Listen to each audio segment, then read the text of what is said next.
Hey guys, welcome back to my channel. If you're a returning subscriber, thank you so much for being here with me again. If you're a new subscriber or a new visitor, thank you so much for taking your time to watch this video.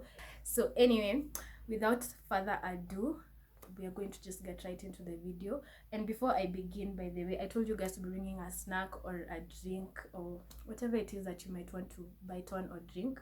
So today I'm drinking water because 2020, as I said, not only are we securing the bag, we are also hydrating and minding our business.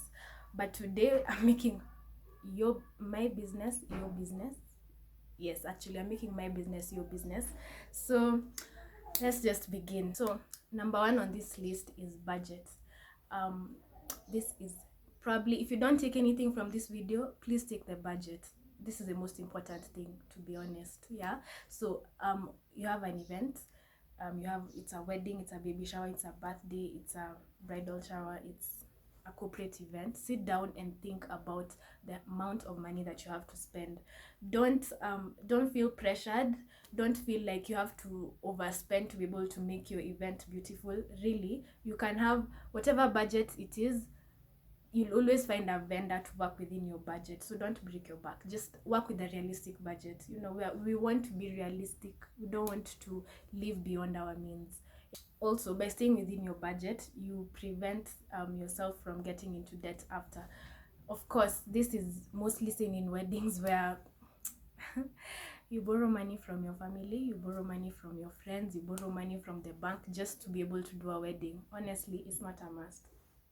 It's not a must. Si lazima ufanye wedding. It's really not a must. Just if you have 20,000, just work with 20,000. If you have 100,000, work with 100,000. If you're willing to spend 1,000,000 shillings, work within the 1,000,000 shillings. Trust me, if you shop around and you shop properly, you'll be able to find vendors that suit your budget. Yeah. Yes, so that's about budget. Number two is venue. Depending on the kind of event that you have, whether it's a birthday, it's a wedding, or whatever it is, you need to consider the venue. Meaning, do you want an indoor space? Do you want an outdoor space? To be able to suit certain needs that you're trying to achieve. Yeah. So for example, you're having a kids party. I don't feel like kids want to really stay inside. They want more often than not, they want to go outside and play bouncing castle, trampoline, and all those things. So if it's you're having a kids party where there are adults, maybe you can divide. Yeah, so one side is for adults, the other side is for kids. So if the adults want to stay inside, make sure there's an outside for kids. This is basic, but I feel like some of these things are not really common sense. You might think that, oh, I know, but when it comes to events, you forget, you overlook some things. So these are some of the things that you need to consider under venue. Another thing that you need to consider is the venue restrictions. What time do they open? What time do they close? This is so important because there are some venues where they pay a lateness fee, especially for grounds. If they tell you by 5 p.m., the event should have ended by 5 p.m. If you extend, you'll pay this amount. You need to be able to know that prior. So when you're going to look for a venue, ask those questions. Ask about the entertainment. Can we play loud music? Is entertainment allowed? Another thing under venue is decor. You need to also ask if you can bring your own decor. Sorry, this mostly happens in hotels and restaurants where they normally have their own in-house decor, which is basic. If we're being honest, it's just basic linen, basic tables and seat covers and whatnot. So you need to ask if you can bring your own. So if you're really on a budget, you can decide to use the hotel's decor, what they're providing, so that you don't incur extra costs. But if you're trying to be all extravagant, if you're trying to live your best luxurious life, yeah, you can bring your own decor. But you need to ask what they allow, what can be put on the walls, because I know some hotels, some restaurants don't allow you to hang things on their walls because you'll damage the paint and whatnot. So you need to ask these questions, so don't forget. Number three is accessibility. This is just easy. Really think about how your guests are going to get to the venue, via public transport, if they're taking a cab, if they're driving, whatever means, make sure that you're able to be considerate of each and every person that you've invited, because I mean, then what's the point? What's the point? Yeah. Thing under accessibility is exits in case of an emergency. I feel like most people don't even think about that, and I don't know, probably if I wouldn't have been doing what I'm doing, I probably would not be thinking about it. But you should really think about how your guests are going to exit the place in case there's a fire, there's a terrorist attack, there's anything. Like, you should be ready for anything. You know, most people don't think about this. Oh, you've gone for a wedding, you only think about how people are getting there, but you don't think about what if something bad happens, how are they going to get out of that premises. You really need to think about it, because anyway, better safe than sorry, guys. I'm not saying that something will happen at your event, but it's better to just be safe than sorry. Number 4 on the list is parking. Guys, I don't know how much I can stress on parking. I don't know if you've ever been in a situation where you've gone for an event, you've gone for a wedding, you've gone for a concert, you've gone for whatever, even if it's a home party, and there's no parking. So picture this: it's hot, you're hungry, you're tired, you've pitied jams in Nairobi, and now only to come to where you're going for the event, and there's no parking. You know, people are scrambling for parking, and there's no organization. The parking is not enough. Really, it can be so frustrating. And I know most of us have gone through it. So as you as the client, you as the host of the event, please just think about parking. You know, it's something little, it's something so small, but it's something so serious. If you're inviting 1,000 guests, please make sure there's parking for 1,500, or probably not 1,500, just parking for 1,000 people. Assume that every person that you've invited is coming with a car, so that makes it easier, because there are people who even couples who come in separate cars. You know, you've invited friends, every friend has their own car, so make sure there's parking for everybody, and security, because you would not want to compromise on security. You don't want an instance where your guests have come for the event and then their cars are vandalized. I don't know what, you know, they'll feel really bad, and it won't look nice. So make sure, don't compromise on some things, security being one of them. Do not compromise. Like, it's a bit expensive, but it will save you it will give you peace of mind knowing that you've parked your cars. Even when you're there at the premise, it's secure, it's safe and secure. If, for example, you're not in a hotel or a restaurant where they provide that themselves. 5th thing, yeah, it's time of the year. Now, I know you might have heard this so many times: time of the year. Sorry, there's a kid crying outside. Looking at this at a vendor's at a vendor's point of view, whereby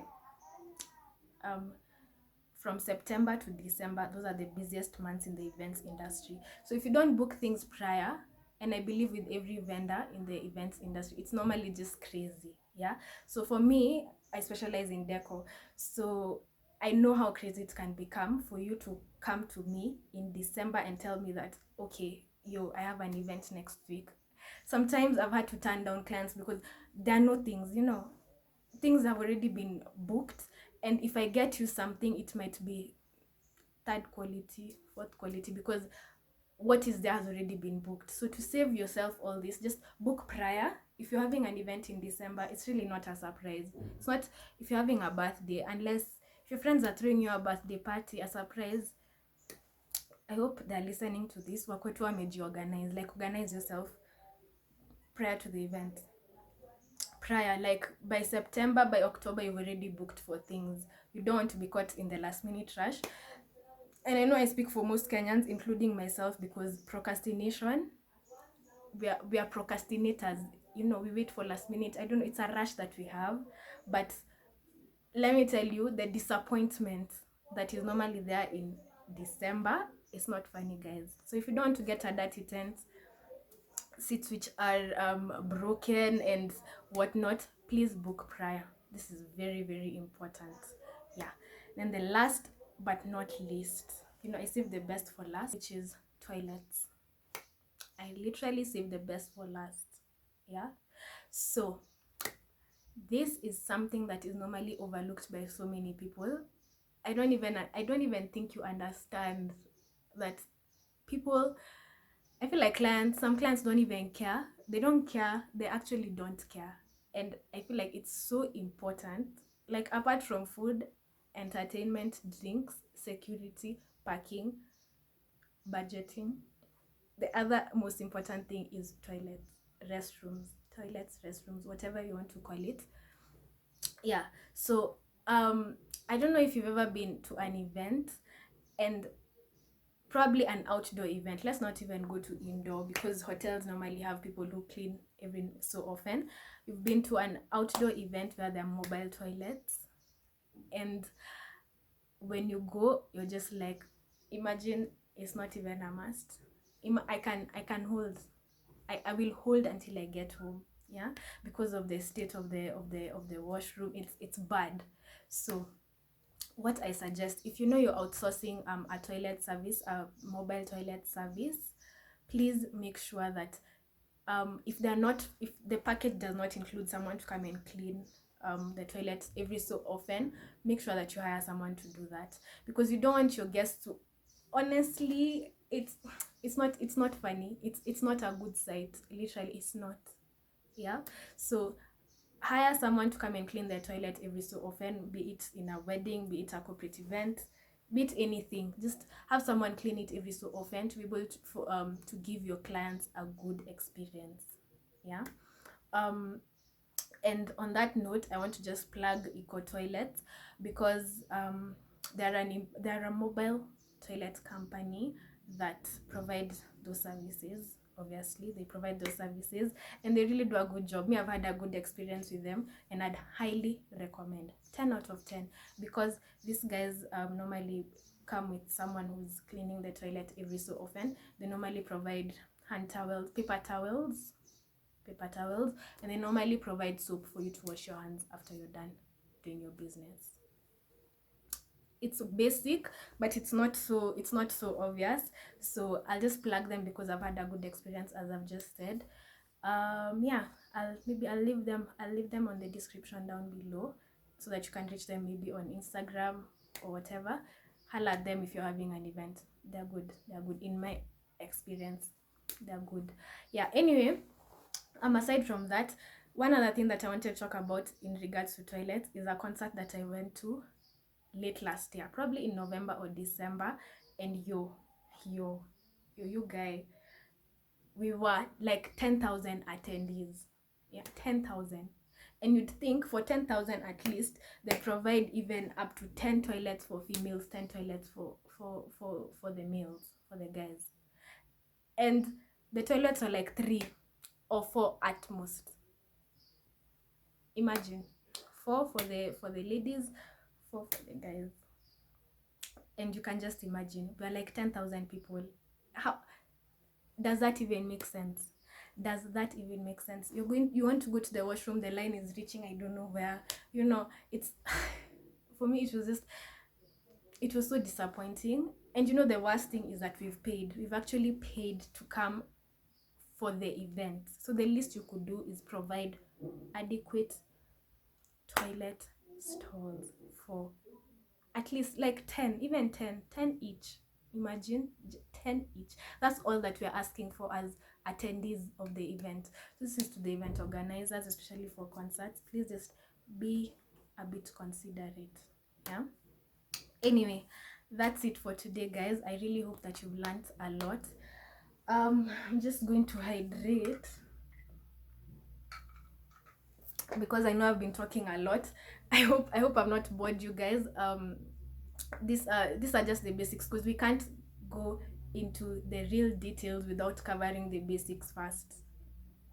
You feel me? Yeah. So yeah, I hope you guys have enjoyed. Please let me know if you've experienced any of these things that I've mentioned, be it a good experience, you've had a good experience with, you budgeted well, so everything went well. If you had a bad experience with parking, bad experience with the venue, but just please comment down below. I'd really like to know. And anything that you feel like I have left and is equally important, please just let me know so that I'll add on to it. Please share with your friends, share with anyone that you think is this information will be relevant to them, especially if they're planning anything, you know. After this, of course, after this pandemic, we're going to be as outdoor as possible. So please share with them so that they're woke when it comes to planning an event. Yes. So anyway, guys, thank you so much for being here. I'll just plug my business page right here again, Styling Events KE _ that's the handle on Instagram. You can follow us there for more events, decor, inspirations, and everything. And yes, book with us. So anyway, thank you so much for being here, and I'll see you guys in the next video. Bye bye.